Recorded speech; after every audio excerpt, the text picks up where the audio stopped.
what we're looking at is we're looking at a concealed weapons detector made by Evolve. We are the second K-12 school district within the state of Arkansas to get these implemented within our school. And this was a proactive move where I'm gonna give kudos to our board and to our superintendent for agreeing to install these in our school districts. We are trying to be proactive to ensure that we are providing the safest environment for our students while they're here at school.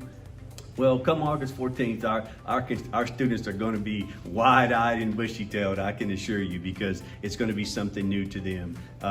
Because we haven't had them in the past. Again, as we stated, we are going to be the second school district within the state of Arkansas to have these systems installed. Our students are going to probably be a little hesitant to come through them just because it's something new.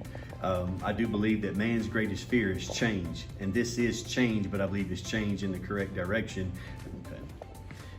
And also what we want to ensure that this is not going to change the normal flow that of our students when they come in. Typically, they just have to come in like normal, as if these weren't here, and just walk in and do their normal thing. We're showing here, we've got some staff that are actually coming in the building currently right now, and we show that's all that the students are going to have to do, or any visitor that comes to our building, they're going to have to walk through this system to ensure that they're not bringing anything that could be used to harm someone in our school building.